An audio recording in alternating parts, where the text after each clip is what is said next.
राधे राधे दोस्तों, कैसे हैं आप सब। आज के इस वीडियो में हम जानेंगे कि माता सीता ने क्यों किया ऐसा। माता सीता की एक ऐसी घटना के बारे में जिसमें माता सीता ने क्रोधित होकर इन 5 को श्राप दे दिया था, जो ये 5 कलयुग में आज भी भुगत रहे हैं। माता सीता ने क्यों दिया गाय, कौवा, तुलसी, फल्गु नदी और ब्राह्मण को श्राप। माता सीता ने आखिर क्यों किया दशरथ जी का पिंडदान। जब श्री राम, माता सीता और लक्ष्मण जी वनवास काट रहे थे, तब श्री राम और लक्ष्मण के पिता दशरथ की मृत्यु हो चुकी थी। उसी दौरान पितृपक्ष था और उन्होंने पिंडदान करना था, जो किसी पवित्र नदी के किनारे जाकर होता है।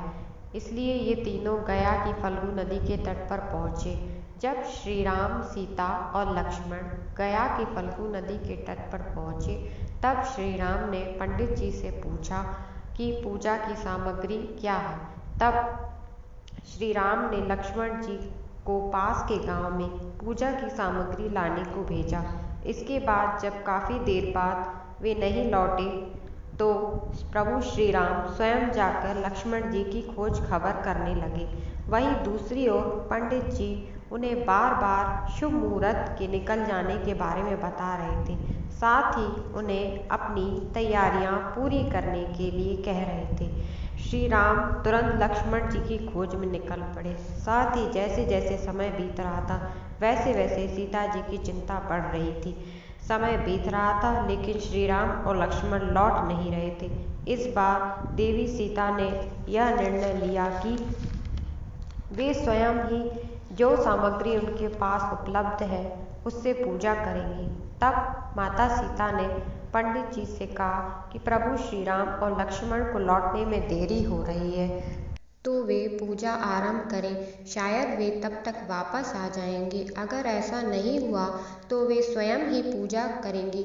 विधि पूर्वक पूजा संपन्न करने के बाद अंत में पिंडदान किया गया और जैसे ही उन्होंने प्रार्थना करने के लिए अपने दोनों हाथ जोड़े और आंखें बंद की, तो उन्हें एक दिव्य स्वर सुनाई दिया कि उनकी पूजा संपन्न हुई है और स्वीकार भी हो गई है। तब देवी सीता ने प्रसन्न हुई और साथ ही उन्हें इस बात की शांति मिली कि पूजा सफल हुई है और राजा दशरथ ने भी उसे स्वीकार कर लिया है। हालांकि वे जानती थी कि श्री राम और लक्ष्मण इस बात पर कभी भी भरोसा नहीं करेंगे, क्योंकि माना जाता है कि ऐसी पूजा बिना पुत्रों के संपन्न नहीं होती।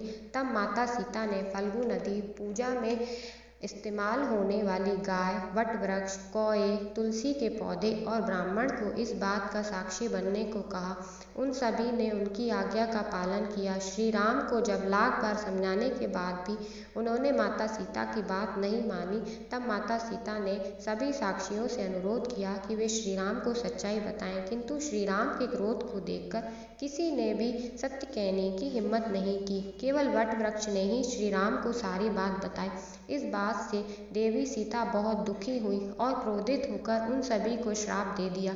देवी सीता ने फल्गु नदी को श्राप दिया कि वह सिर्फ नाम की ही नदी रहेगी, उसमें कभी भी बहाव नहीं होगा, चाहे कितनी भी वर्षा क्यों न हो जाए। इसी कारण आज भी इस नदी में पानी न होने के कारण आज भी यह सूखी पड़ी है।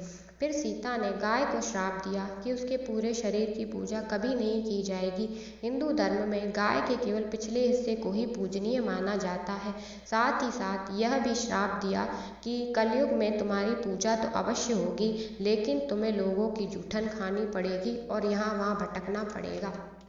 साथ ही सीता जी ने पंडित जी को कभी संतुष्ट न रहने का भी श्राप दिया। इसी कारण पंडित को कितना भी दान दक्षिणा क्यों न दी जाए, वो कभी संतुष्ट नहीं होते। सीता जी ने तुलसी को यह श्राप दिया कि वह गया कि कभी भी मिट्टी में नहीं उगेगी। सीता जी ने कौए को लड़ झगड़ कर खाने का श्राप दिया।